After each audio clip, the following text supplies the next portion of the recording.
سفیان جو ابھی تک ایمان نہیں لائے تھے آپ کے گھر تشریف لے آئے، اور آپ کے گھر تشریف لے آ کر رسول اکرم صلی اللہ علیہ وآلہ وسلم کے بستر پہ بیٹھنے لگے۔ جناب ام حبیبہ جو یہ بھی جانتی ہے کہ اسلام میں والدین کی عزت کیا ہے، اسلام میں والدین کا مقام کیا ہے، لیکن بی بی نے بستر اٹھا لیا۔ جناب ابو سفیان نے دیکھا اور کہا میری بیٹی آپ نے کیا کیا؟ کہا بابا تو ہے نجس، یہ ہے رسول اللہ کا بستر، یہ پاک بستر ہے، طاہر بستر ہے، طیب بستر ہے، تو اس پہ نہیں بیٹھ سکتا۔ لیکن عجیب ہے کہ یہی بستر تھا، ہجرت رسول جب ہوئی،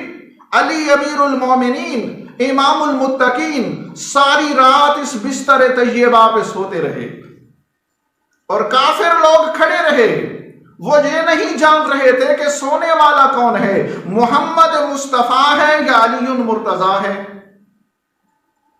اس لیے کہ متفق علیہ حدیث ہے کہ پاک پیغمبر جس مقام سے گزرتے تھے، بعض روایت کے مطابق 30 دن تک اور بعض روایت میں 40 دن تک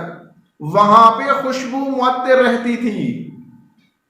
اب میں حیران ہوں، بستر مصطفیٰ ہے، سونے والا علی المرتضیٰ ہے، کافر کھڑے ہیں کہ پتہ نہیں سونے والا کون ہے۔ معلوم ہوتا ہے جیسی خوشبو محمد مصطفیٰ گزرتے تھے تو آتی تھی، ویسی خوشبو جب علی المرتضیٰ بھی سفر کرتے تھے تو آتی تھی، ورنہ کافر پہچان لیتے کہ یہ سونے والا علی نہیں محمد مصطفیٰ ہے۔